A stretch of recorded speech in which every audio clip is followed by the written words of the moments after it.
तो कल अपन ने पेंडुलम प्रॉब्लम्स कर ली थी, ठीक है ना। पेंडुलम के बाद एक सर्कुलर मोशन वाला क्वेश्चन भी मैंने करवा दिया था, ठीक है ना। ये सारा अभी तक कूलम्ब्स लॉ में जो देखा अपन ने, कूलम्ब्स मतलब इलेक्ट्रोस्टैटिक्स में सिर्फ कूलम्ब्स फॉर्मूला जो था Q1 Q2 upon R square वाला वो ही चल रहा है। बाकी उसके बाद 11th के कॉन्सेप्ट्स अपन कुछ कुछ मिक्स करते हुए उसमें जा रहे हैं, ठीक है ना। तो मोटा मोटा इतना ही था, ठीक है। अभी वेक्टर फॉर्म भी पढ़ लेते हैं। वेक्टर फॉर्म वैसे तो ज्यादा काम की मेरे को लगती नहीं है, मगर बोला जाता है कि काम की है, क्योंकि मतलब कुछ कुछ बंदे ऐसे होते हैं जो विजुअलाइज नहीं कर पाते क्वेश्चंस को, है ना। जैसे डायग्राम दे दिया, क्यूब दे दिया, या कुछ भी दे दिया, पिरामिड दे दिया, फिर किसी एक पॉइंट पे बोलेंगे इस पे चार्ज निकालो इनकी वजह से। तो विजुअलाइज करके तो आसान हो ही जाता है, पर नहीं कर पाते तो उसके लिए क्या अल्टरनेट है वो मैं आज बताऊंगा, है ना। तो उसको एक कूलम्ब्स फॉर्मूला है, उसके लिए ही यूज होता है ये फॉर्मूला, ठीक। तो ऐसे समझो कि वेक्टर फॉर्म रखनी है, वेक्टर फॉर्म सीखनी है। वेक्टर फॉर्म के लिए सबसे पहले समझो कि ये मान लो कार्टेशियन प्लेन है, ये एक्स एक्सिस है और ये वाई एक्सिस है, ठीक। अब एक चार्ज मान लो यहां पे कहीं रखा है, इसको बोल दिया मैंने Q1, और एक मान लो यहां पे रखा है, इसको बोल दिया Q2, ठीक है। दो चार्ज हो गए भाई। अब इसके पोजीशन वेक्टर भी होंगे, बिल्कुल होंगे सर। पोजीशन वेक्टर क्यों ला रहा हूं, क्योंकि वेक्टर फॉर्म में मेरे को लिखना है फॉर्मूला, ठीक है। तो ये दोनों मान लो वेक्टर फॉर्म है, तो ये इसका पोजीशन वेक्टर मान लेता हूं R1 वेक्टर, और इसका मान लेता हूं R2 वेक्टर, ठीक है। ठीक है इतना। अब अभी तक जो मैं फॉर्मूला लिखता था वो क्या लिखता था, मैं लिखता था कि जो सर फोर्स है, इलेक्ट्रोस्टैटिक फोर्स है, वो बराबर होता है K Q1 Q2 upon R square के। सही बात है ना। ये था। अब अगर तुम यहां पे देखोगे तो ये R1 वेक्टर और ये R2 वेक्टर है, सही है। अब तुम्हें वेक्टर सम थोड़ा सा पता हो तो मैं अगर ये यहां पे एक और वेक्टर लिख दूं, ये वाला क्यों लिख रहा हूं, मैं निकालना चाहता हूं force on two due to one. अगर मैं ये निकालना चाहता हूं तो वेक्टर ऐसे बनेगा, क्यों बताऊंगा अभी, है ना। ये R मान लो, ये R वेक्टर है, ठीक है। डायग्राम समझ में आ गया। अगर मैं निकालना चाहता हूं F on two due to one, मतलब Q2 चार्ज पे फोर्स निकालना है Q1 चार्ज की वजह से, तो मेरे को ये पता था कि मैं लिखूंगा। अभी तुम एक चीज समझोगे ना, तो देखो ये इस पे फोर्स किधर लगाएगा, जो Q1 है हमारा वो Q2 पे फोर्स किधर लगाएगा, अगर ये दोनों सेम नेचर के हैं, अगर ये दोनों सेम नेचर के हैं, अगर Q1 Q2 सेम नेचर के हैं, तो रिपेल करेंगे, मतलब ये इस पे फोर्स लगाएगा इस तरफ, है ना, इधर लगाएगा। इधर जो फोर्स लगेगा कौन सा होगा, 2 पे लगेगा 1 की वजह से। तो मैं बोल सकता हूं कि जो F21 है इसका डायरेक्शन और R वेक्टर का जो डायरेक्शन है वो सेम है। सेम है कब, कब सेम है, जब वो दोनों क्या हो, सेम नेचर के हो। जब Q1 Q2 क्या हो, सेम नेचर के हो, तो R वेक्टर के डायरेक्शन में ही F21 आएगा, सही है। अगर अपोजिट नेचर के तो, अगर ऑपोजिट नेचर के थे तो, अगर Q1 Q2 सेम नेचर के नहीं है, सेम नेचर के नहीं है, तो क्या करेंगे भाई, तो मेरे को ये पता है इसका ऑपोजिट हो जाएगा, क्योंकि अट्रैक्ट करेंगे तो ये इसको अपनी तरफ खींचेगा, तो दूसरा कलर तो इधर लगेगा F21, सही है ना। F21 उधर कब लगेगा, जब अपोजिट नेचर है, क्योंकि अट्रैक्ट करेंगे, और अगर सेम नेचर है तो F21 इस तरफ लगेगा। इतना समझ में आ गया, ठीक है। तो अभी के लिए मैं मानता हूं सेम नेचर है, अभी दूसरे नेचर के लिए भी कर लेंगे, पहले मान लो कि सेम नेचर है, मान लो, ठीक है सर, मान लिया। लो भाई, तो अब मैं फोर्स किसे लिखूंगा, मेरे को फोर्स लिखना है, तो फोर्स होगा 2 पे 1 के द्वारा, वो होगा K Q1 Q2 upon R square. ये कौन सा R है, ये वाला, तो इस R का स्क्वायर, मैग्नीट्यूड का स्क्वायर, सही है ना। बीच की दूरी, तो ये R वेक्टर तो बीच की दूरी है इनकी, इसका मैग्नीट्यूड ले लूंगा, बीच की दूरी आ जाएगी, सही है।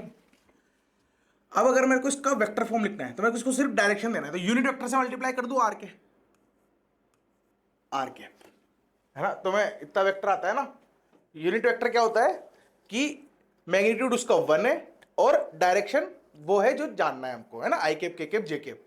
तो 1 आई कैप, 2 जे कैप, 1 आई कैप, 1 जे कैप, 1 के कैप, ऐसा ही यूनिट वेक्टर होता है, ऐसा भी नहीं है, ठीक है ना। जो भी वेक्टर है उसके मैग्नीट्यूड से उसको तुम डिवाइड कर दोगे तो उसको यूनिट वेक्टर बोलते हैं। सही बात, सही बात है, थोड़ा बहुत वेक्टर में है ये, है ना। अगर तुम बोलो कि सर वेक्टर में प्रॉब्लम है तो कमेंट कर देना। इसके बाद जो लेक्चर लेके आएंगे अपन 11th में, सेंटर ऑफ मास चल रहा है अभी, जो 11th में लेके आएंगे तो अपन उसमें वेक्टर्स ला देंगे, है ना। वेक्टर्स मतलब गणित नहीं पढ़ाने बैठूंगा, फिजिक्स में जो वेक्टर यूज होता है वो, या फंडामेंटल ऑफ मैथमेटिक्स जो फिजिक्स में काम आएंगे वो अपन पढ़ सकते हैं उसमें, ठीक है। यहां तक समझ में आ गया। अब थोड़ा सा तुम दिमाग पे जोर डालोगे तो जो आर के होता है ये क्या होता है, आर वेक्टर, और इसके मैग्नीट्यूड से इसको डिवाइड कर दो तो सर ये यूनिट वेक्टर आ जाता है, उसको आर कैप से डिनोट करते हैं, मतलब कैप लगा देते हैं ऊपर, इसका मतलब यूनिट वेक्टर है।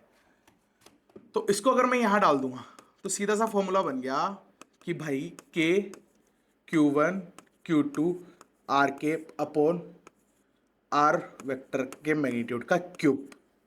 सही बात है, सही बात है, कोई लोड नहीं है यहां तक।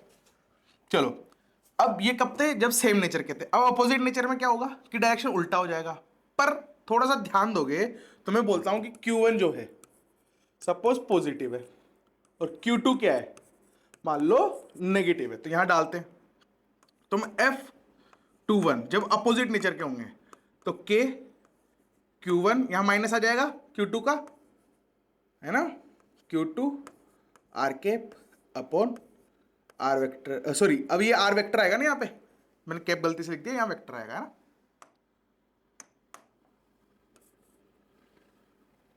वैसे तुम्हें पता है मैं कैप क्यों नहीं लिख रहा,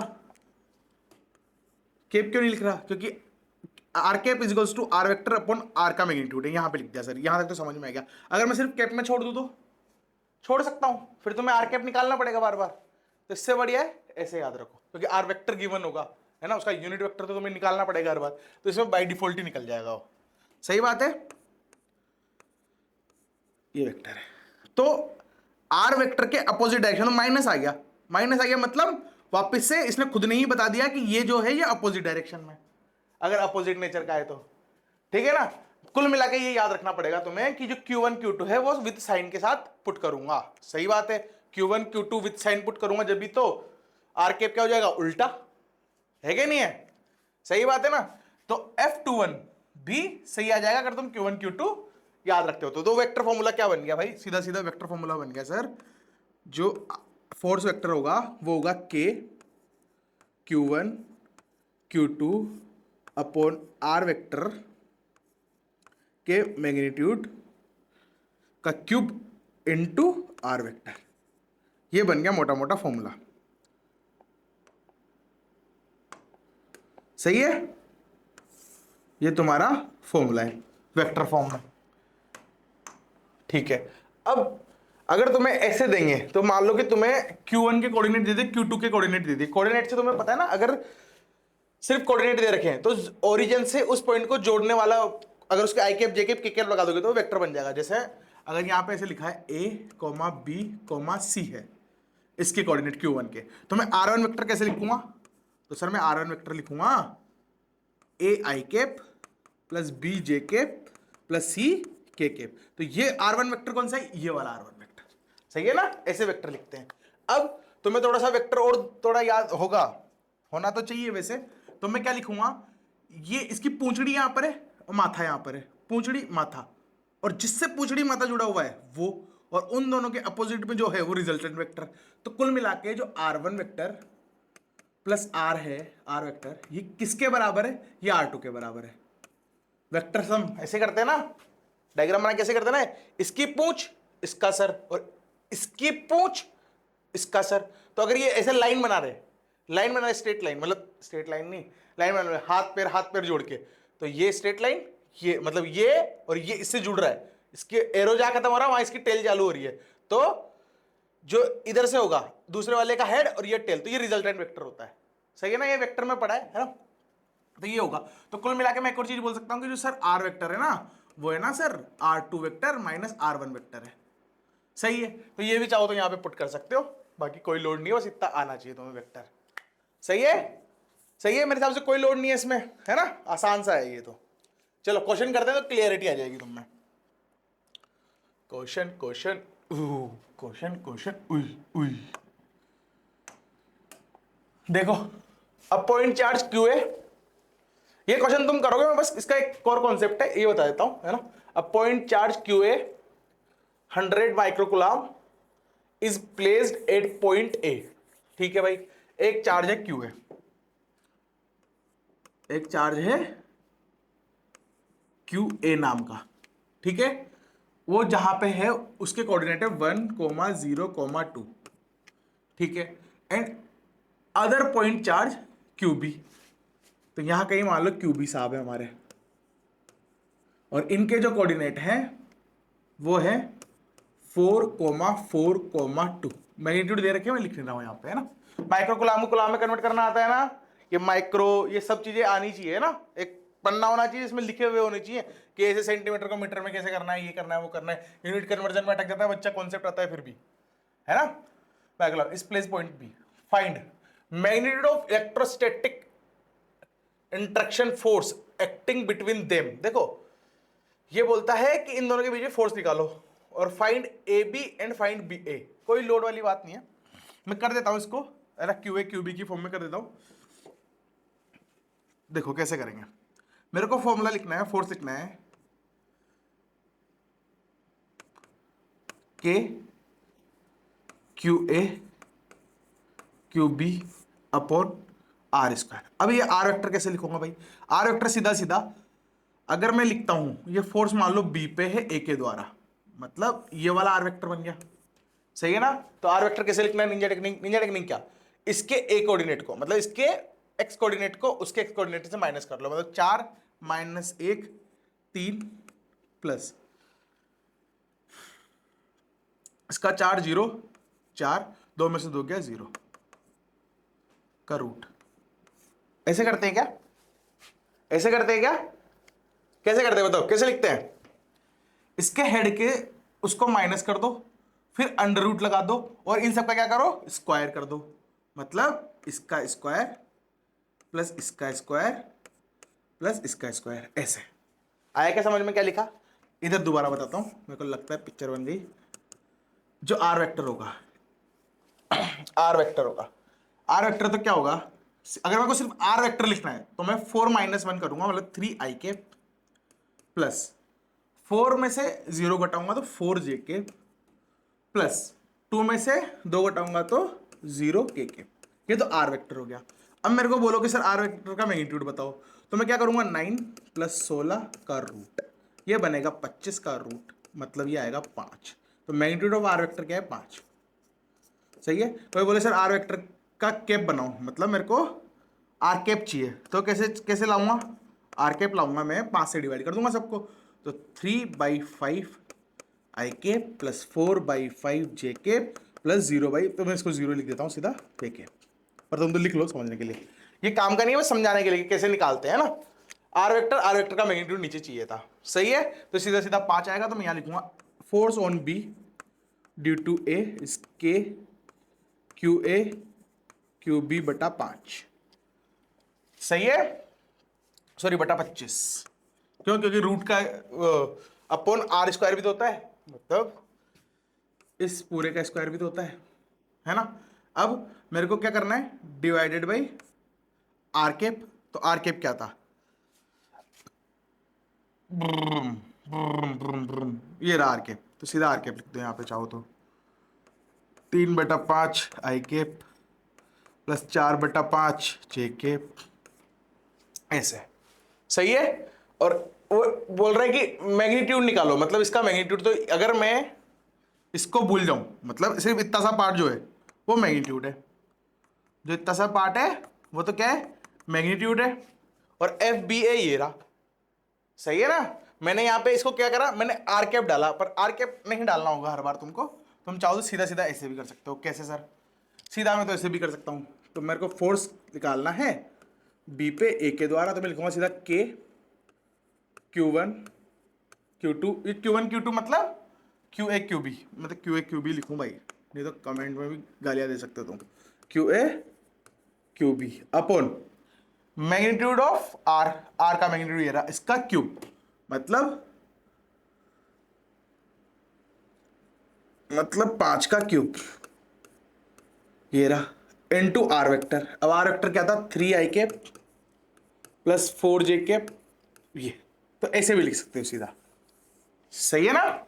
वहां पे स्क्वायर लिखा था तो इसलिए मैंने कैप से मल्टीप्लाई कर लिया, यहां पे क्यूब लगा दिया, तो ऐसे काम हो गया। सही है, आ गया समझ में, आ गया समझ में, आसान था ना, कोई लोड वाली बात नहीं है इसमें, है ना। करना तुमको, मैंने बस ढांचा बता दिया, क्यों एक क्यूब ही डालनी है वैल्यू। ऐसा क्यों दे रहा हूं, ताकि तुमको ये यूनिट वाले फंडे क्लियर हो, है ना। उसका आंसर कमेंट में डाल देना, जिसका सही होगा लिख दूंगा सही है, जिसका नहीं होगा उसको लिख दूंगा नहीं है सही, ठीक है ना। अब देखो 8 चार्जेस है of magnitude Q placed at corner point of a cube of edge length A, मतलब सारी भुजाओं की बराबरी, मतलब सारी भुजाओं की लंबाई जो है वो ए के बराबर है। मतलब साहब यहां से यहां तक भी ए है, यहां से यहां तक भी ए है, यहां से यहां तक भी ए है, ठीक है ना।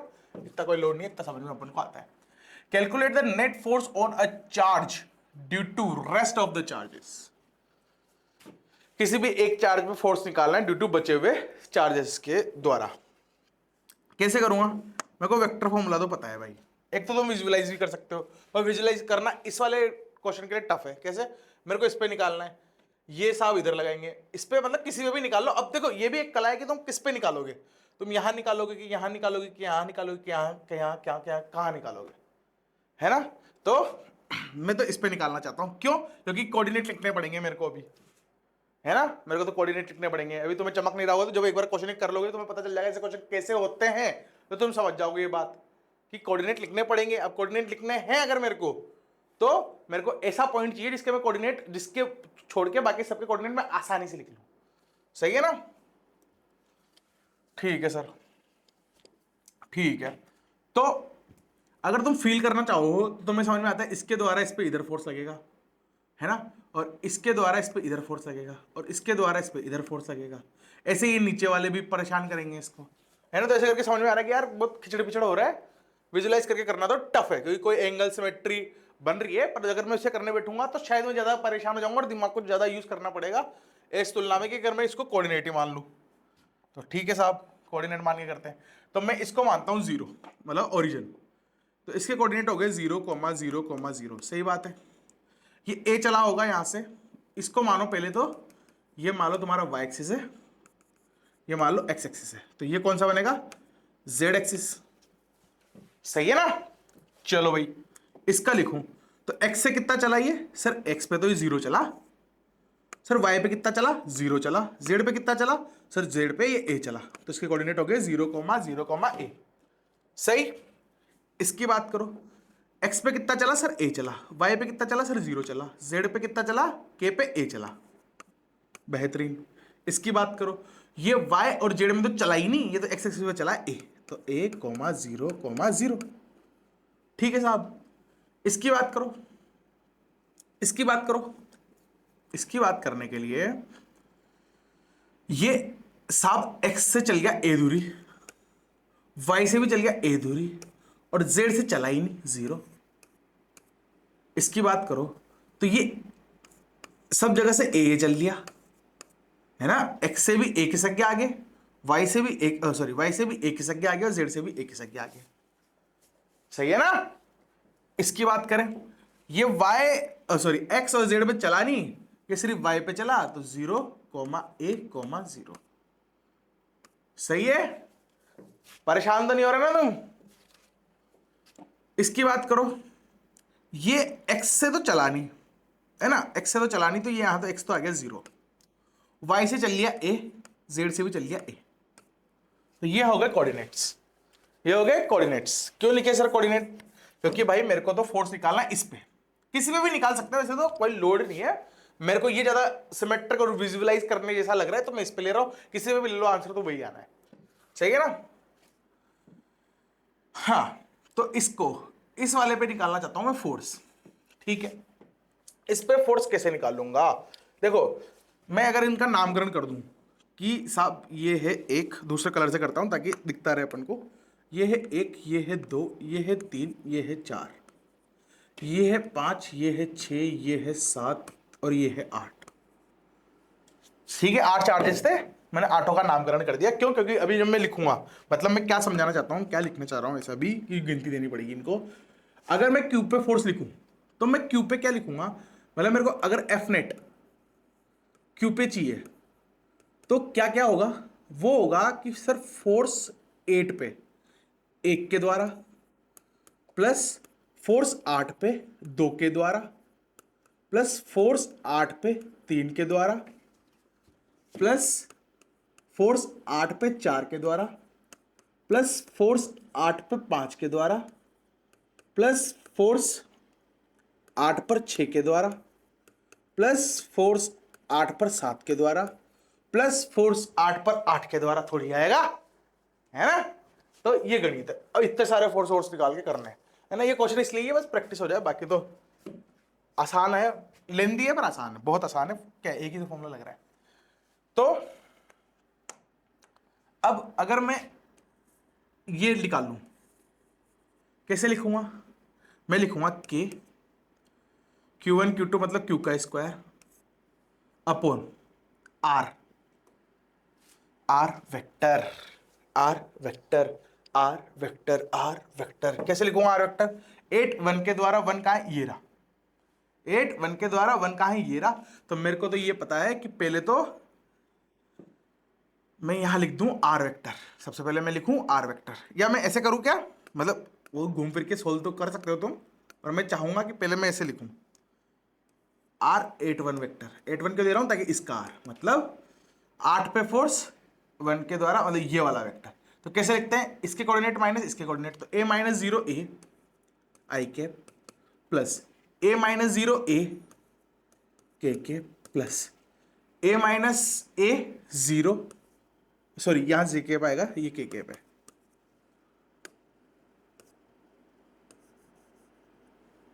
ला ला ला ला ए जे के। सही है? सही तो है, क्या दिक्कत है इसमें? ऐसे ही अगर मैं लिखूं आर 8 2, वो कितना आएगा भाई?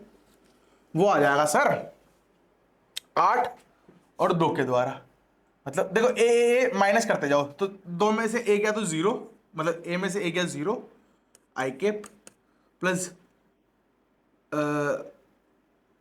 ए के कैप प्लस 0, अरे यार बाबा के कैप क्यों लिख दो, यहाँ जे कैप आएगा भाई, यहाँ आएगा जे कैप, तो ए जे कैप। सही है? मैं लिखूंगा R83, कितना आएगा R83?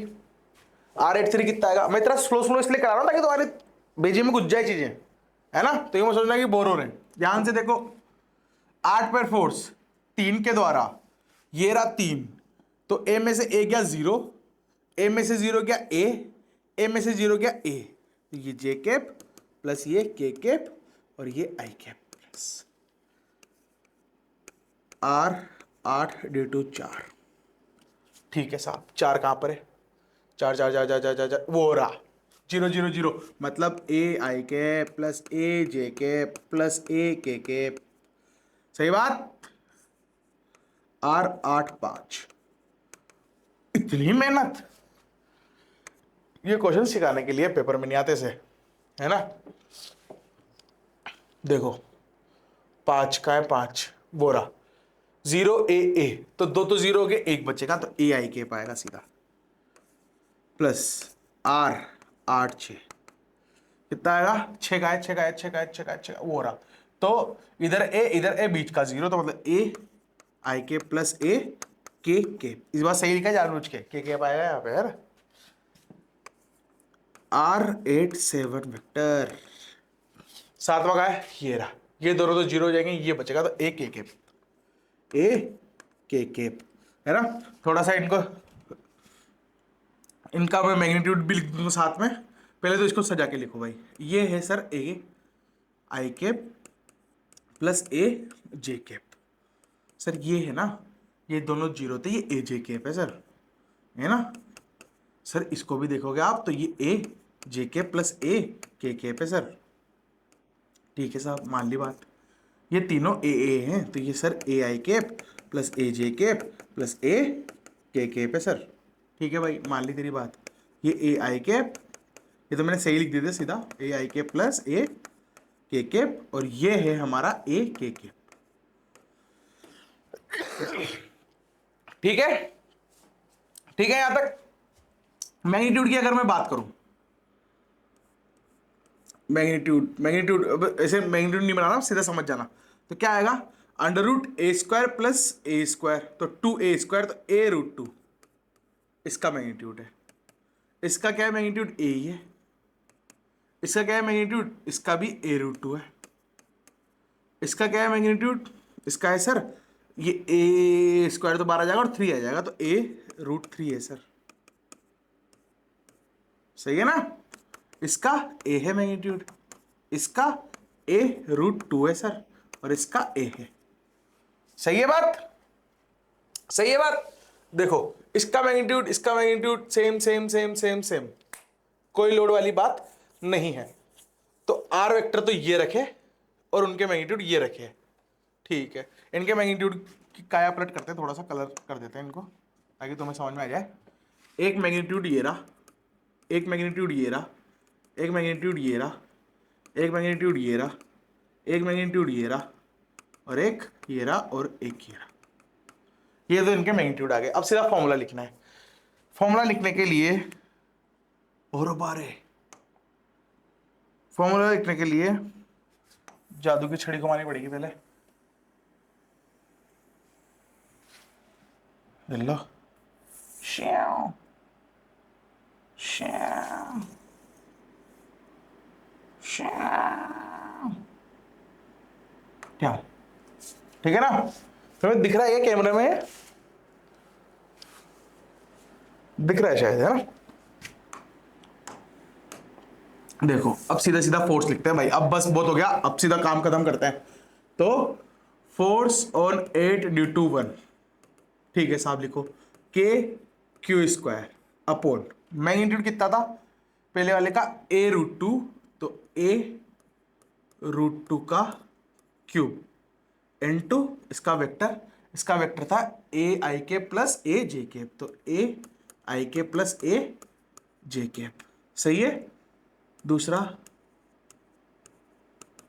के क्यू स्क्वायर अपॉन इसका मैग्नीट्यूड क्या था ए, तो ए क्यूब, यहां था A J cap, A J cap, F8 due to 3 K Q square upon magnitude क्या था इसका, ए रूट 2, मतलब ए रूट 2 का क्यूब इंटू वेक्टर था इसका ए जे कैप ए के cap, A J cap plus ए के कैप। ठीक है साहब।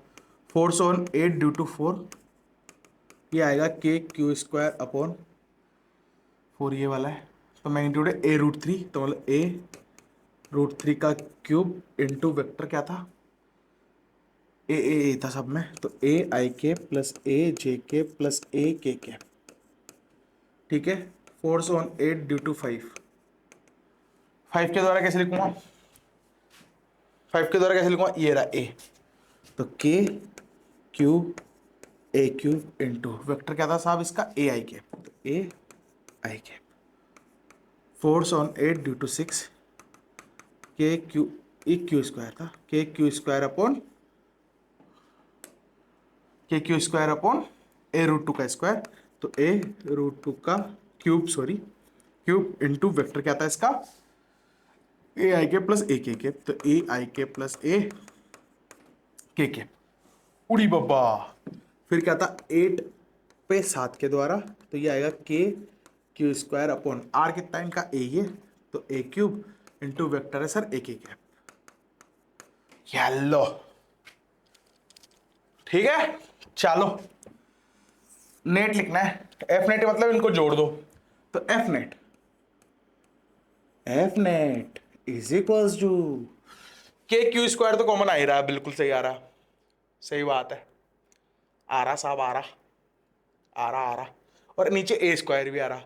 कोई ऐसे सोच रहा है कि ए क्यूब आ रहा है, देखो ये ए है तो ए कॉमन ले सकते हैं वेक्टर में से, है ना, वेक्टर में लिया जा सकता है, तो एक काट देगा, तो क्यूब नहीं आएगा हर जगह, पर स्क्वायर तो मोटा मोटा सब में आ रहा है, क्योंकि ए कॉमन आएगा ज्यादा से ज्यादा।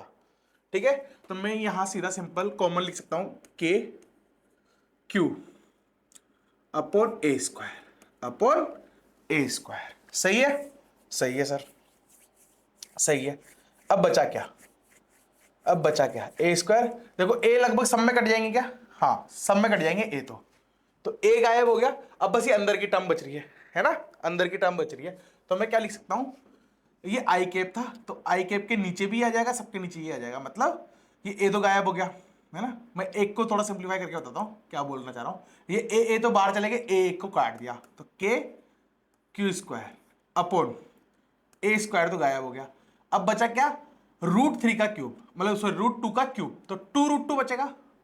अरे √2 का क्यूब 2√2 होता है ना, तो 2√2, तो 2√2 आई कैप प्लस 1/2 जे कैप, ऐसे बनेगा ये।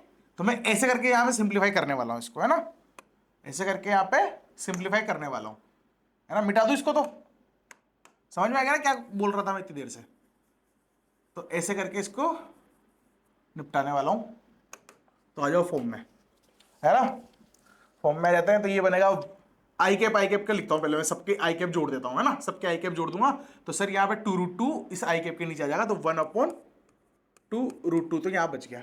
ठीक है, आई कैप का आ गया, इसमें आई कैप है नहीं, इसमें भी आई कैप है नहीं, इसमें है, इसमें क्या आ रहा है 3√3, है ना भाई 3√3, तो 1/3√3, सही है।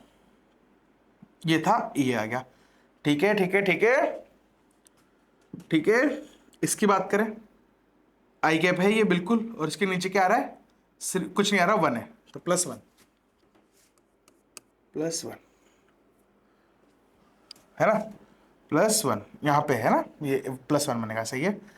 इसमें आई कैप है बिल्कुल, और 2√2 बनेगा, तो इसको 2 कर देते हैं, है ना, इसको 2 लिख देते हैं, ये हो गया। इसकी बात करें तो ये क्या बन रहा है, ये भी a+1 ही बन रहा है, ओ सॉरी आई कैप है ही नहीं इसमें। ठीक है सर, तो ये पूरा बन गया आई कैप, है ना, प्लस जे कैप वाले लिखूंगा, तो जे कैप वाले सारे जोड़ूं, तो ये a 2√2 है ना, तो यहां लिखता हूं सीधा 1/2√2, इसका 1/2√2 प्लस जे कैप के लिए आ गया, ये भी जे कैप है तो ये तो 1 है, तो +1, नीचे आओ तो ये जे है बिल्कुल, तो यहां 1/2√2, तो अगेन इसको यहां 2 लिख दूं, प्लस नीचे आओ तो ये 3√3, तो 1/3√3, है ना, जे आ गया, जे आ गया, जे आ गया, बस ये आ गया। एक जे गायब है क्या, ये आई कैप ही था ना 5 वाला, 5 ए आई कैप था, बिल्कुल सही है ना। ये हाँ सही है, सारे सही लिखे हैं ना, सही है। एक जे कैप का ये रहा, ठीक है, फिर एक जे कैप का +1, ओहो +1 गायब हो गया, +1, एक जे कैप का +1 आएगा, फिर इस जे कैप का 2√2 आएगा, 2 लिख दिया, इस जे कैप का a√3 आएगा, ये इंटू जे कैप, प्लस के कैप के लिए लिखूं, के कैप ये रहा, तो 1/2√2। वैसे किसी किसी को दिख गया होगा कि एक सिमेट्री बन रही है, पर फिर भी मैं पूरा करके बताऊंगा, है ना। के कैप के लिए ये, तो यहाँ पे +1/3√3 प्लस ये के यहाँ तक आ गए थे, ये है के, ये यहाँ पे वापस यहाँ 2 लिख दूंगा, एक और बार आ गया था, और ये के कैप था, तो ये +1, ये आ गया के कैप। अब तुम ध्यान दोगे तो ये चीज तो ये वाला सेम है सबका, तो मोटा मोटा एफ नेट क्या आया सर, एफ नेट आ गया के क्यू अपॉन r² इनटू, उसको 1/√2 लिख दूं सीधा, प्लस 1/3√3 +1 इंटू आई कैप प्लस जे कैप प्लस के कैप। सही है, सही है, हो गया पूरा, एक बार स्टेप बाय स्टेप करके बताया, बिकॉज तुम्हें समझ में आई चीजें, है ना। मैं हो गया लास्ट वीडियो में था कमेंट, मतलब कुछ वीडियो में मेरे को जुनैद बोल रहा था कि सर ये समझा नहीं रहे आप, मतलब मैं थोड़ा जल्दी जल्दी फास्ट फास्ट हवा में कर रहा था। तो ठीक है, जैसा तुम बोलोगे वैसे अपडेट करूंगा मैं खुद को, क्योंकि तुम्हारे लिए ही बता रहा हूँ और तुम्हें ही समझ में नहीं आएगा तो फिर मतलब क्या, मेरा टाइम भी वेस्ट होगा। इससे तो बढ़िया है कि जैसे तुम्हें समझ में आ रहा है वैसे बताने की कोशिश करो, ठीक है ना भाई। चलो इसको देखते हैं। Consider the following arrangement of the charges and calculate the net force on the charge at point P due to rest of the charges. ठीक है भाई, इस पे P पे चार्ज निकालना है। ये सारे मान लो आप क्यू क्यू ऐसे देने देखे, अपन मान लेते हैं क्वेश्चन करने के लिए कि भाई साहब ये भी क्यू है, ये भी क्यू है, ये भी क्यू है और ये भी क्यू है, और इस पर निकालना है ये भी क्यू है। ठीक है, अब ये स्क्वायर पिरामिड है ना, ये क्या है, स्क्वायर पिरामिड बोलते हैं इसको। सही है बात, सही है बात, ये स्क्वायर पिरामिड है। स्क्वायर पिरामिड में कुछ क्वेश्चंस में चीजें गिवन नहीं है, मैं बता देता हूं, है ना। ये ए है और ये a√2 है। a√2 ले लो ताकि आसान लगेगा अभी, है ना। क्वेश्चन ये है पूरा, अब मैंने बताया जो है ना, ठीक है ना। ये स्क्वायर पिरामिड है, ये वाली जो हाइट है वो a है, और बाकी सारी जो नीचे जो स्क्वायर होता है उसकी हाइट है a√2 a√2 a√2 a√2। ठीक भाई, चलो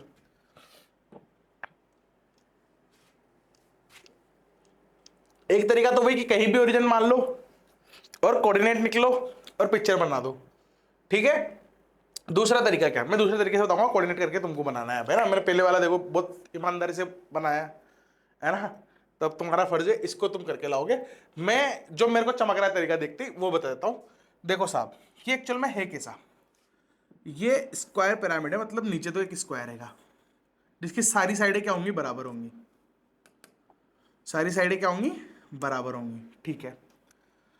और यहां से ए दूरी पे ऊपर एक रखा है चार्ज क्यू, चार्ज क्यू रखा है। यहां पे भी क्यू है, यहां पे भी क्यू है, यहां पे भी क्यू है और यहां पे भी क्यू है ना। मतलब ये ऐसे स्क्वायर पिरामिड मान लो, है ना, तो ऐसे ऊपर रखा हुआ है ना। अब तुम इस निप पे देखोगे तो इधर एक क्यू है, इधर क्यू है, इधर क्यू है, इधर क्यू है, चारों कोनों में क्यू क्यू है।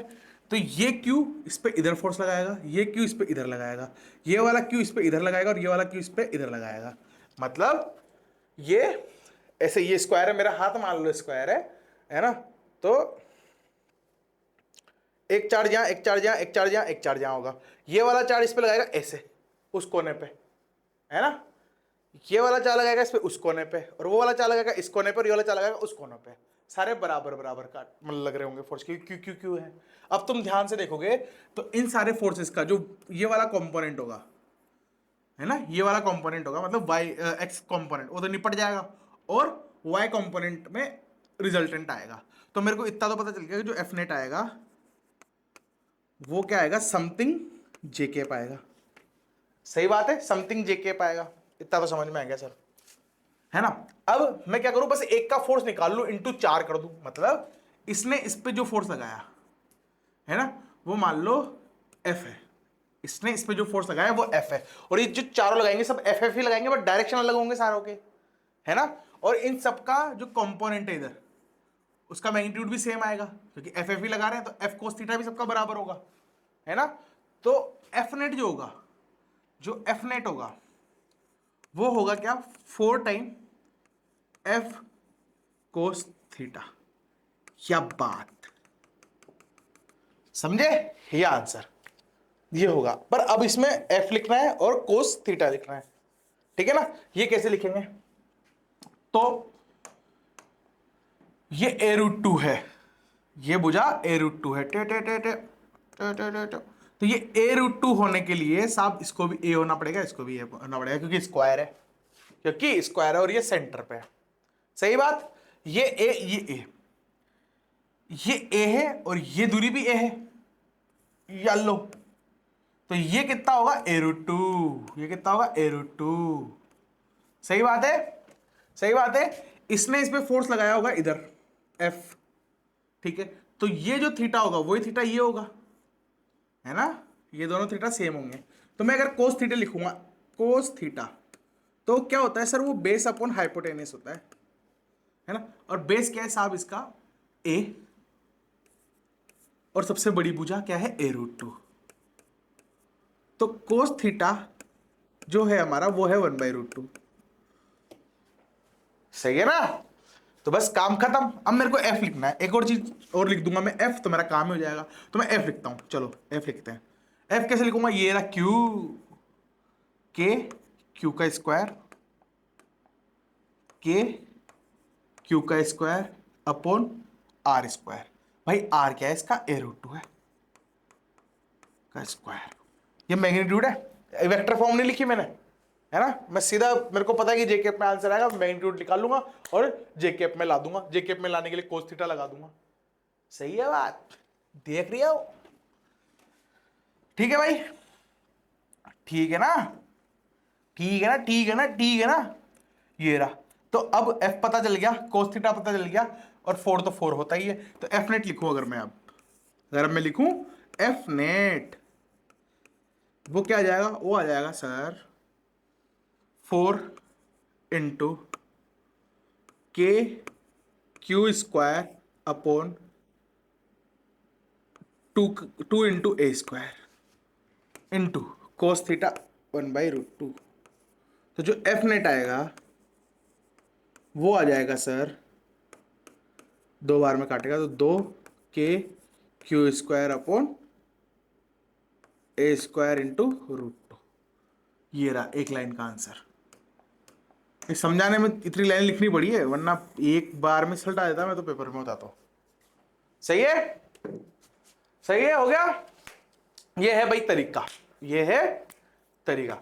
ऐसे में देखो, मेरे को तो ऐसे चमकती चीजें है ना, मैंने पहले भी बोला था सेंटर मास पढ़ा था जब भी, मेरे को ऐसे चमकती चीजें मैं ऐसे सोचता हूँ, और मेरे साथ तुम्हें भी ऐसे सोचना चाहिए, है ना।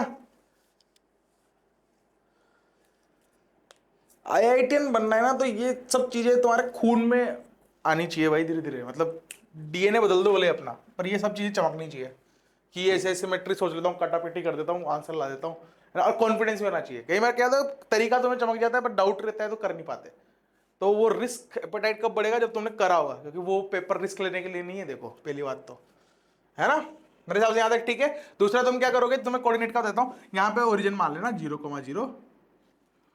क्यों मान रहा हूँ यहाँ पे ओरिजिन, क्योंकि इसके बाद सभी कोऑर्डिनेट लिखना आसान है। मेरे को ये पता है साहब ये भी ए है, साहब ये भी ए है ना, साहब ये भी ए है, ये a√2 दे रखा था इसलिए, है ना। ठीक है भाई, ठीक है, ठीक है मुन्ना, ठीक है, ठीक है, ठीक है। और इसके कोऑर्डिनेट मान लेना, इसको ओरिजिन मान लेना 0,0,0, और कोऑर्डिनेट लिख लेना और काम खत्म कर देना। ठीक है ना, किसी को भी ओरिजिन मानो वैसे तो आंसर आ जाएगा, पर ऐसी चीजें मानो जिससे आसान रही चीज, है ना। ठीक है, ठीक है क्या, ठीक है भाई मेरे। चलो चलो साहब, चलो चलो साहब, चलो चलो साहब, चलो एक चलो, मैं तुम है ना इसको जब ओरिजिन मानोगे, देखो एक केच और है, मैं तुम्हें बताता हूँ। मेरे को जस्ट चमक तो गया, है ना। मैं तुम्हें थोड़ा सा और इस पे चर्चा करते हैं। क्या हूँ, और इसको यहाँ रखते हैं एक बार के लिए, थोड़ा बड़ा, ताकि तुम्हें दिखता भी रहे क्या क्या था, है ना। अगर तुम थोड़ा सा ध्यान दोगे, अगर तुम थोड़ा सा ध्यान दोगे, तो यहां तुमने ओरिजिन मान लिया। अब अगर तुम अब कोऑर्डिनेट लिखना बैठोगे, अगर अब तुम कोऑर्डिनेट लिखने बैठोगे तो तुम्हारी एक पिक्चर बनेगी। क्या, हम ओरिजिन ऐसी जगह मानते हैं कि जब मैं इसके कोऑर्डिनेट माइनस किसी भी पॉइंट के कोऑर्डिनेट करूँ ना, तो ए में आए। भले हो सकता है हर बार नहीं आए, पर मेन प्रायोरिटी क्या है, अगर ए में आ गया तो A I cap, A J cap, ए के कैप, या 0,0 ए 0 ए, ऐसा कुछ बनेगा, है ना। तो उसको माइनस करना बहुत आसान है। पर अगर a√2 आ गया तो माइनस तो कर लोगे, पर पीड़ा होगी ना। तो तुम्हें इस तरीके से मानने होते हैं ओरिजिन कि वो ऐसा ना हो। एक और चीज देखो, अब इसमें ना कंफ्यूज करने के लिए, देखो ये वैसे तो ये गलती है, पर अगर ऐसा मान लो पेपर में आ भी जाता है कि y एक्सिस x एक्सिस दे रखा है, और तुम इसको y एक्सिस x एक्सिस ही मानोगे, तो प्राण निकल जाएंगे। तो जरूरी नहीं कार्टेशियन प्लेन जो दे रखा है वही लाना है ना। तुम पहले अपने हिसाब से कार्टेशियन प्लेन मान लो, आंसर ला दो, फिर कार्टेशियन प्लेन चेंज कर दो वापिस, आसान है ना। तो एक्चुअल में तुम्हें क्या करना चाहिए उसके बाद, कि मेरे को ए ऐसे तो ए पता है, तो मैं या तो इसको ऐसे मान लूं, ऐसे ऐसे इसको ऐसे ऐसे पलटी मारो, मतलब ये पकड़ा है, ये ऐसे फ्लोर पे रखा है, इसको ऐसे चिपकाओ, मतलब एक क्यू यहां, एक क्यू यहां, एक क्यू यहां, एक क्यू यहां, और हवा में एक और, हवा में एक क्यू यहां पे, ठीक है। Origin, origin. अब इसको थोड़ा सा और ऐसे घुमा दो, हल्का सा ऐसे घुमा दो, तो क्या बनेगा, तो इसको जो मैं ऐसे घुमाऊंगा तो एक चार्ज यहां, एक चार्ज यहां, एक चार्ज यहां, और एक चार्ज यहां, और हवा में क्यू, सही है। अब एक्सिस वाई एक्सिस मानो तो मजे आ जाएंगे तुमको, अब मजे आ जाएंगे। तो इसको बोल दो वाई, इसको बोल दो एक्स, और वो तो ए पे था ही भाई साहब, तुम्हारे ओरिजिन माना था यहाँ पे 0,0,0। अब मैं इसके कोऑर्डिनेट लिखूं तो एक्स एक्सिस से कितना चला भाई, -a चला, वाई एक्सिस से कितना चला साहब, 0 चला, जेड एक्सिस से कितना चला, 0 चला, ये इसके कोऑर्डिनेट आ गए। इसके लिखो, इसके वाई एक्सिस में कितना चला साहब, ये सर ये वाई एक्सिस में तो a चला, पर एक्स एक्सिस में 0 चला, तो एक्स एक्सिस में 0 चला, वाई एक्सिस में a चला, और जेड एक्सिस में भी 0 चला, ये लो। इसके लिए लिखो, इसके लिए लिखोगे तो तुमको पता है कि एक्स एक्सिस में कितना चला, ये a चल लिया, वाई एक्सिस में 0, जेड एक्सिस में 0। इसके लिए,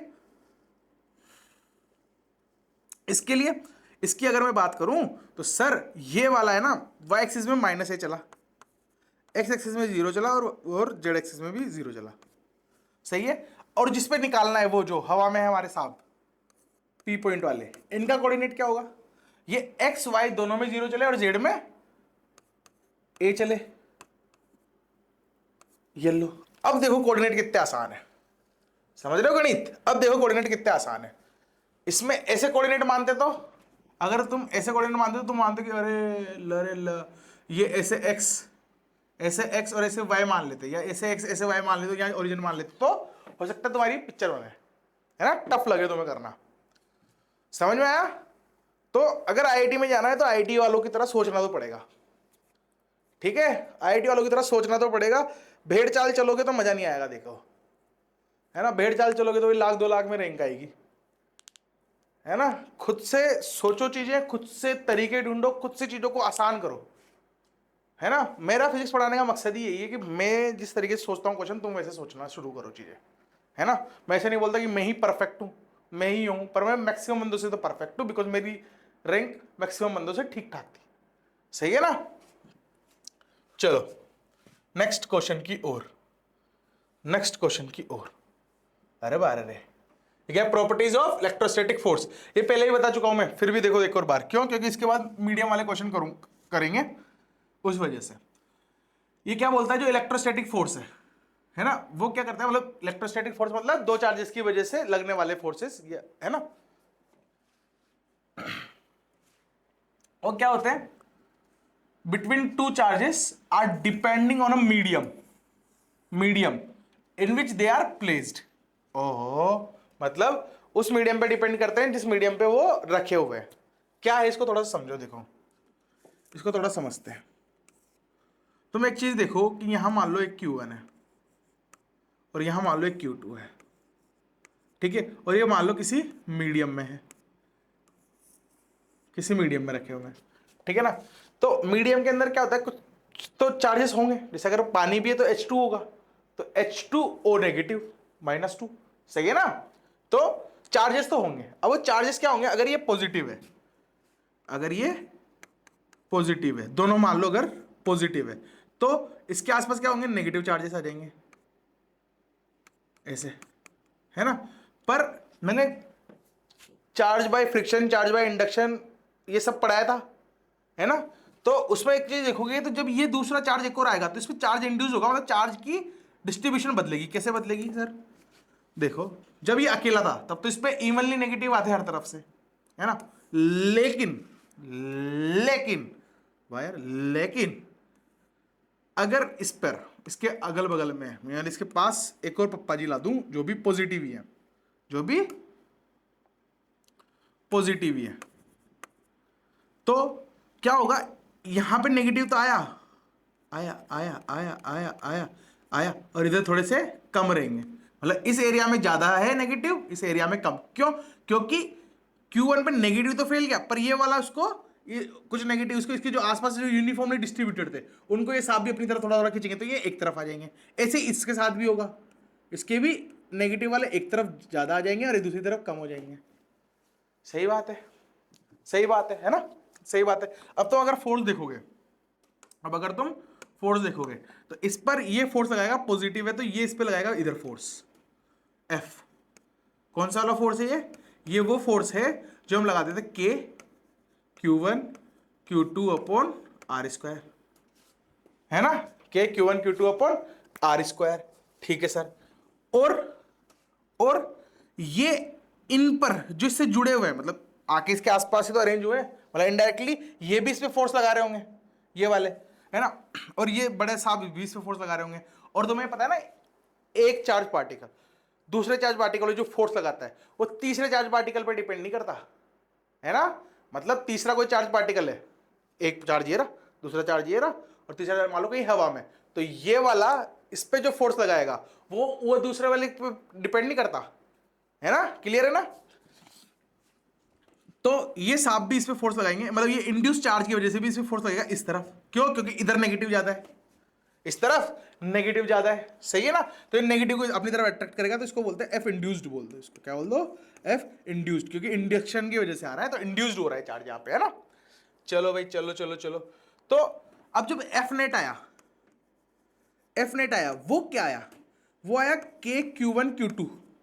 ये किसी पे डिपेंड करेगा नहीं, है ना। कोई भी चार्ज, कोई भी फोर्स एक चार्ज से दूसरे चार्ज पे लगा, तीसरे चार्ज पे डिपेंड नहीं करता, तो इंड्यूस की वजह से इस पे तो फर्क पड़ेगा नहीं। मतलब अगर कोई तुमसे पूछता है कि फोर्स 1 ड्यू टू 2 निकालो, है ना, कोई तुमको बोले फोर्स 1 ड्यू टू 2 निकालो, तो इंड्यूस इंड्यूस क्या तेल लगाने हैं, सीधा ये आंसर है, सही है ना। पर अगर बोले एफ नेट निकालो, एफ नेट निकालने के लिए भाई साहब इसमें से इंड्यूस माइनस हो जाएगा, क्योंकि अपोजिट डायरेक्शन में आएगा हमेशा। तो ये आएगा हमारा एफ नेट। एफ नेट ये है।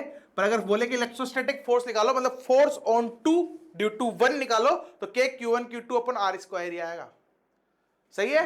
ठीक है। अब एक्चुअल में फोर्स घटा, जाहिर सी बात है, लगना इतना था, पर इन चमन के चक्करों में, ये चमन चटकीले जो आसपास घूम रहे हैं इसके, इनके चक्कर में इसका फोर्स थोड़ा सा कम हो गया, सही है।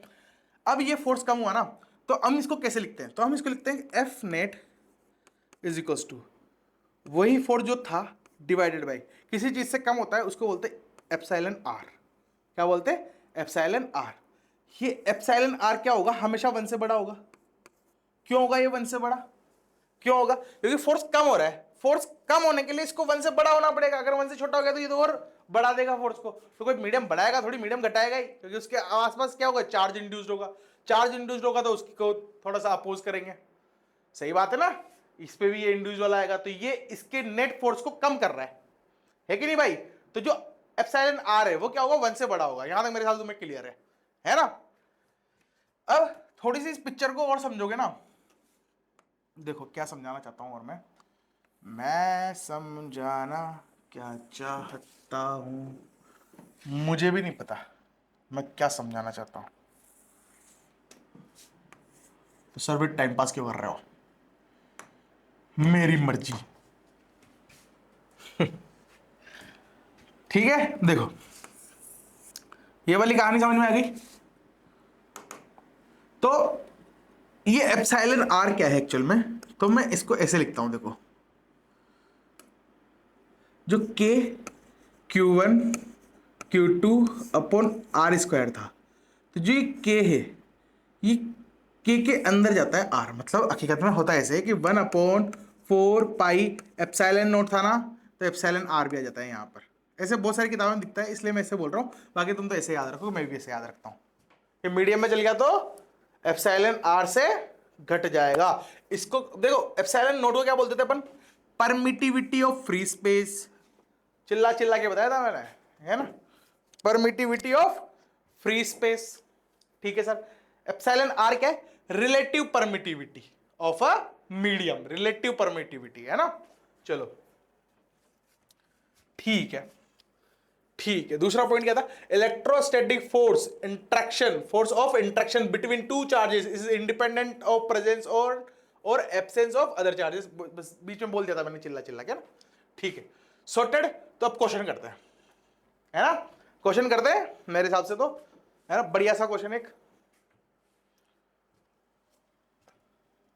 फोर्स ऑन मीडियम तो हो गया, ये क्वेश्चन सीधा बढ़िया क्वेश्चन है, अच्छा क्वेश्चन है। कैसे करोगे, कैसे करोगे,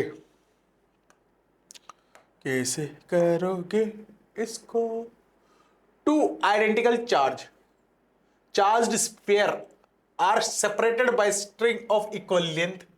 इक्वल लेंथ है भाई साहब, मतलब ये अगर एल है तो ये भी यल है ना, यल है ये भी। String of equal length, the string make an angle of theta 30 degree. Angle कितना है 30 डिग्री विद वर्टिकल से, सही है, दिख भी रहा है हमको। When suspended in a liquid of density this, इस डेंसिटी के लिक्विड में उनको सबमर्ज कर दिया, द एंगल रिमेन सेम। मतलब पहले देखो, पहले साहब ये ऐसे थे, है ना, एक चीज तुम्हें समझ में आ रही है, ये ऐसे थे मतलब ये इक्विलिब्रियम में, पहले ऐसे 30 डिग्री पे है ना ये, मतलब हाँ टेढ़ा था थोड़ा सा, ठीक है, तो ये 30 डिग्री पे मतलब इक्विलिब्रियम में तो है, सही बात है। अगर ये इक्विलिब्रियम में, तो मैंने तुमको घोट घोट के पेंडुलम प्रॉब्लम में बताई थी कि अगर इक्विलिब्रियम में है तो साहब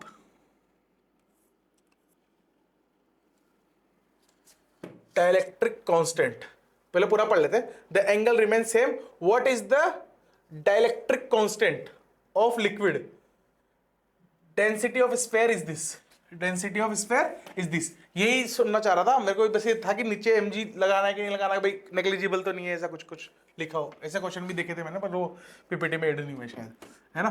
तो डाइलेक्ट्रिक कांस्टेंट मतलब ये भाई एप्सिलॉन आर की बात कर रहा है की बात कर रहा है, ये एप्सिलॉन आर की बात कर रहा, ठीक है।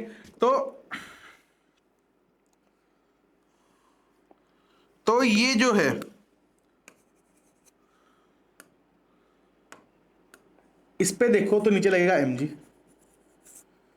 इधर लगेगा t, सही है, इधर लगेगा t, ठीक है। ये 30 वर्टिकली अपोजिट एंगल, मतलब ये भी साफ 30 होंगे हमारे 30, और ये इस पे इधर फोर्स लगाएगा, एक इलेक्ट्रोस्टैटिक फोर्स जिसको F बोलते हैं।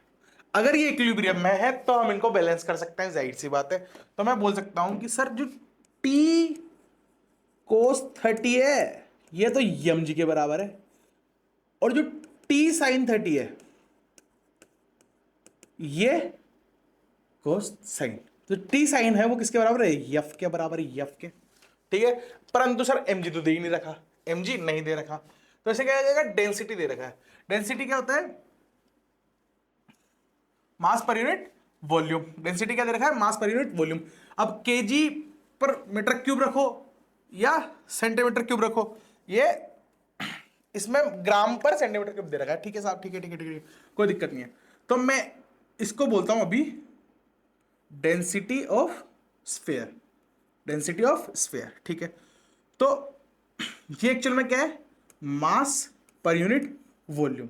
तो अगर मैं इसको वॉल्यूम से इंटू कर दूं, मतलब स्फीयर है ना, तो इसको वॉल्यूम से इंटू कर दूं, तो density of solid into volume, ये आ गया m इंटू जी, ऐसे भी लिख सकता हूं। अरे ये mg की वैल्यू लिख रहा था मैंने, पता नहीं कहां लिख दी है mg की वैल्यू।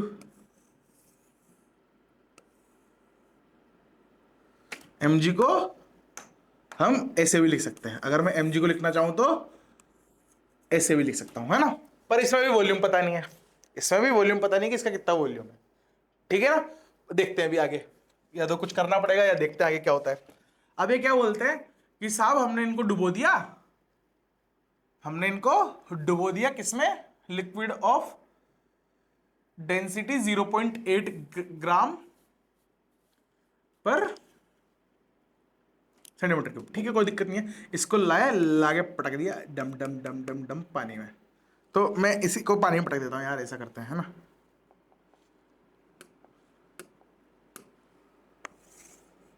इसी को पानी में पटक देते हैं। तो अगर मैं इसको पानी में पटक दूं, तो क्या होगा, mg लगेगा, बिल्कुल लगेगा। इलेक्ट्रोस्टैटिक फोर्स लगेगा, बिल्कुल लगेगा। और कुछ इंड्यूस्ड फोर्स भी आएगा, हाँ बिल्कुल। और ऐसे कुछ लगेगा। तो मैं इस पे बोल सकता हूँ कि एफ नेट निकालूंगा, और एफ नेट किसके बराबर होगा, जो इसका फोर्स है वो डिवाइडेड बाय एप्सिलॉन आर के बराबर होगा। तो एप्सिलॉन आर वैसे निकाल सकता हूँ, हाँ सही बात है। तो पहले तो इसको बैलेंस करते हैं। तो मैं ब्लू से लिखूंगा पानी में डुबाने के बाद, व्हाइट से लिखा पानी में डुबोने के पहले। तो व्हाइट से तो ये रहा, ब्लू से लिखते हैं। तो मैं वापस से क्या लिखूंगा, एंगल सेम था भाई, एंगल सेम था, तो कोस 30, टी कोस 30, टी कोस 30। देखो अब एक और चीज देखो, जैसे इसको पानी में डुबोया, तो पानी में डुबोते ही एक फोर्स आता है जिसको बोलते हैं बाइंसिंग फोर्स, है ना, पढ़ा होगा तुमने। क्या होता है buoyancy force, rho of liquid into volume submerged, मतलब जितना वॉल्यूम डूबा हुआ है। मतलब देख तो, ऐसे तो तुमको आता होगा, फिर भी बताऊं। अगर मान लो स्फीयर आधा डूबा होता पानी में, अगर स्फीयर आधा डूबा होता पानी में, तो सिर्फ ये वाला वॉल्यूम लिखता। इसमें पूरा डूबा हुआ है तो पूरा वॉल्यूम आएगा ऐसे, है ना। तो rho of liquid into volume submerge, जितना वॉल्यूम डूबा हुआ है वो, इंटू जी। ये क्या होता है, इसको बोलते हैं एफ बी बाइंसिवी फोर्स। इसको बोलते हैं एफ बी बाइंसिवी फोर्स। सही बात है, सही बात है। चलो भाई, सही बात है। तो और ये फोर्स किधर लगता है, पानी के उल्टे साइड, क्योंकि जब भी अपन पानी में कूदते हैं टुप चुप, तो क्या होता है, ऊपर की तरफ धक्का लगता है। वो ऊपर की तरफ धक्का लगाने वाला फोर्स ही क्या है, बाइंसिवी फोर्स, वो ये है साहब। ठीक है ना। तुम पूरे डूब जाओगे तो तुम पे ज्यादा धक्का लगेगा, तुम कम डूबोगे तो तुम पे कम धक्का लगेगा। सही है, ठीक सवाई, ठीक सवैया। तो टीकोस 30, यार ये बहुत कम विजिबल है तो मैं येलो से लिख देता हूं, है ना। T cos 30 plus rho of liquid volume submerge into G. अब ये वाला वॉल्यूम सेम है, क्योंकि ये स्फीयर का वॉल्यूम था, ये भी स्फीयर का ही वॉल्यूम है, पर कितना वॉल्यूम है जो डूबा हुआ है पानी में, पूरा ही डूब गया। तो mg वाला वॉल्यूम और ये वाला वॉल्यूम दोनों बराबर हो गए। सही है, ठीक है। ये किसके बराबर आया वापस से, ये आया mg के। और mg कैसे लिखेंगे, mg ऐसे लिख सकते हैं, into sphere into volume into G. सही है, हाँ सर सही है, कोई दिक्कत नहीं है यहाँ पे, कोई दिक्कत नहीं है।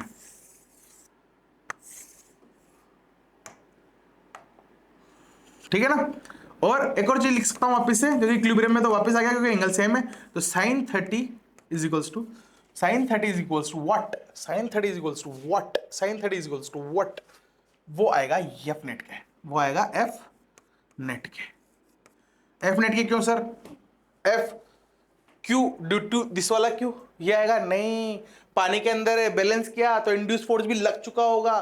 तो ये साहब क्या है, ये एफ नेट है। ये क्या है, ये एफ नेट है। ये एफ नेट एक्चुअल में ये क्या क्या, देखो ये ऐसे फोर्स लगाया इलेक्ट्रोस्टैटिक्स, तो एक इधर इंड्यूस्ड भी आया होगा, तो इंड्यूस को माइनस कर दूंगा उसमें से, तो एफ नेट बनेगा, ये एफ नेट है। सही बात। चलो भाई, चलो चलो चलो चलो चलो चलो, ये एफ नेट आ गया, चलो ठीक है, एफ नेट आ गया। तो अब क्या करें, अब क्या करें, इसको थोड़ा सा देखो इस वाली चीज को, क्योंकि मैं क्या देख, मेरे को दिख रहा है चीजें कि ये वाली टर्म, ये वाली टर्म, अगेन ये वाली टर्म, ये वाली टर्म सेम है, तो मैं टेन थीटा बना के निपटा देता हूँ, है ना। ये मेरे को चमक रहा है यहाँ पे, तो कर लेते हैं इसको, कर लेते हैं। D D D D D अलग कलर में करूंगा, इसका टेन थीटा लिखूंगा अगर मैं, टी से टी तो नहीं पड़ जाएगा भाई, टी से टी नहीं पड़ गया, साइन थीटा अपन कोस थीटा टी, तो F upon M G, F upon M G. ठीक है सर, ठीक है सर। ये कौन सा फोर्स था, ये कौन सा फोर्स था, ये वो वाला फोर्स है जो एयर में, मतलब के Q1 Q2 upon r square. ये कौन सा फोर्स है, ये के Q1 Q2 upon r square into epsilon r. सही है, दोनों फोर्स में अंतर पता है ना। ये हवा में था, मीडियम में नहीं था। मीडियम में आता है, ये फोर्स किससे डिवाइड हो जाएगा, ई आर से। सही है ना। तो मैं सीधा सीधा सीधा सीधा लिख सकता हूं, जो एफ नेट है हमारा, वो क्या है, एफ बटा ई आर है। मतलब ई आर नहीं बोल के एप्सिलॉन आर होता है ये, पर मैं ई आर बोल देता हूं, है ना। ठीक है, यहां तक समझ में आएगी बात। तो ये लिख दिया, ये लिख दिया। इनका टेन थीटा लिखे भाई, तो इनका टेन थीटा लिखने के लिए इसको पटक के इधर लाओ, है ना। तो साइन थीटा अपन कोस थीटा, तो साइन थीटा तो पहले लिखो सीधा सीधा, साइन थीटा क्या है, F upon epsilon r into नीचे क्या आ जाएंगे भाई साहब, ये आ जाएंगे। तो ये रो वीजी, वीजी तो कॉमन, वीजी वीजी तो कॉमन, तो वीजी वीजी बाहर लिख कर देता हूं, ये लो वीजी तो कॉमन। और क्या बचा, ये इधर आएंगे तो एप्सिलॉन सॉलिड, मतलब rho solid minus rho liquid, ये बना। सही है, सही है, सही है, सही है, बहुत बढ़िया, बेहतरीन। ये दोनों इक्वल है तो इनको इक्वल कर देते हैं, इनको इक्वल कर देते हैं। इक्वल करने के लिए पहले इस चीज को हम छोटा करना चाहेंगे, यहां रख देते हैं, है ना,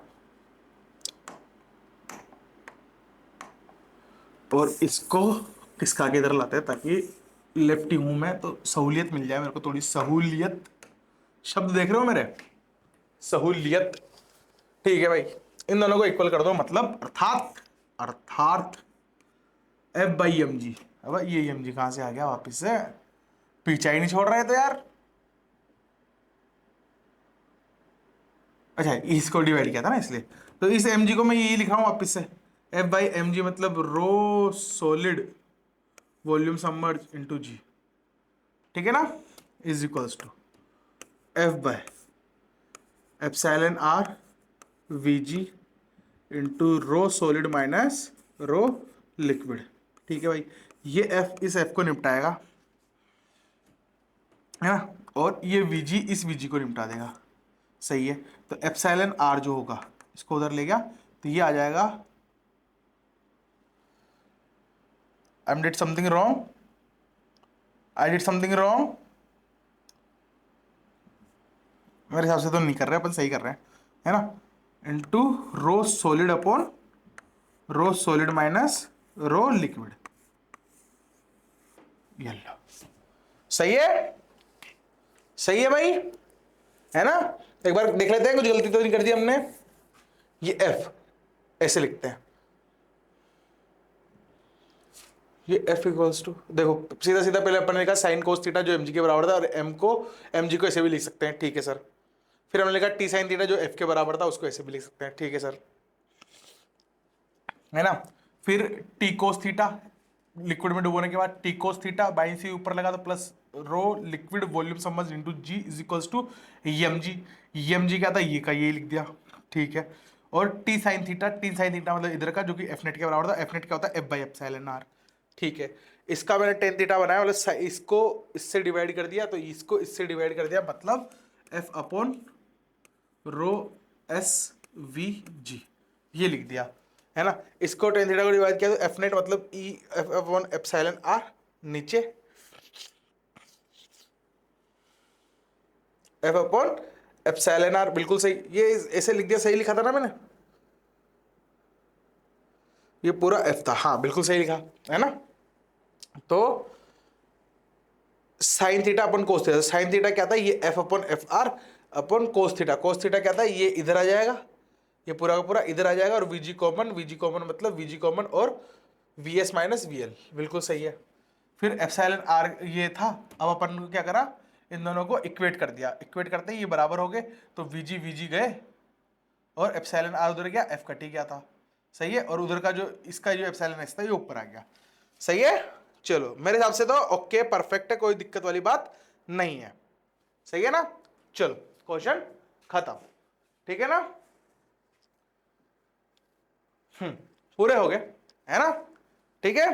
कल पढ़ेंगे अपन क्या, इलेक्ट्रिक फील्ड, कल इलेक्ट्रिक फील्ड पढ़ेंगे, है ना। क्या चीज है ये कल समझा दूंगा, वैसे तो मेरे को पता है, तुम सबको पता है ना, तो कल देखेंगे फिर, ठीक है। चलो मचाते रहो, बाय।